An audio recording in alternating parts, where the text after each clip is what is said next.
കേരളത്തിലെ 394 കുടുംബങ്ങളെ പ്രതിനിധീകരിച്ചുകൊണ്ട് താക്കോൽ ഏറ്റുവാങ്ങുന്നതിന് വേണ്ടി ശ്രീമതി സുബൈദ, ശ്രീമതി ശൈല സുധീർ എന്നിവരെ വേദിയിലേക്ക് സ്വാഗതം ചെയ്യുന്നു. ഇപ്പോൾ തുരുത്തി ടവർ പദ്ധതിയുടെ ഡിജിറ്റൽ അൺവെയിലിംഗ് സെറമണിയാണ് നമ്മളെല്ലാവരും സാക്ഷ്യം വഹിച്ചത്. Thank you so much.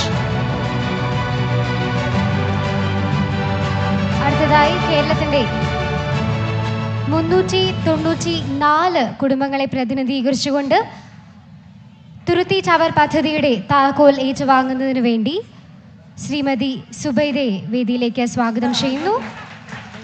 ആദരണീയനായ കേരളത്തിൻ്റെ മുഖ്യമന്ത്രി ശ്രീ പിണറായി വിജയൻ താക്കോൽ കൈമാറ്റം ചെയ്യുന്നു.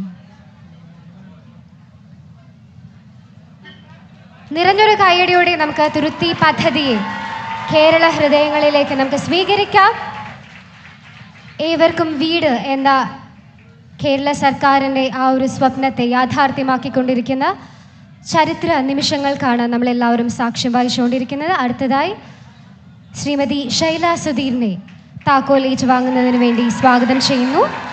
ആദരണീയനായ കേരളത്തിൻ്റെ മുഖ്യമന്ത്രി ശ്രീ പിണറായി വിജയനിൽ നിന്ന് താക്കോൽ ഏറ്റുവാങ്ങി തുരുത്തി പദ്ധതി കേരളത്തിൻ്റെ ജനഹൃദയങ്ങൾ ഏറ്റുവാങ്ങിയിരിക്കുന്ന മുഹൂർത്തങ്ങളാണ് നമ്മളെല്ലാവരും സാക്ഷ്യം വഹിച്ചത്.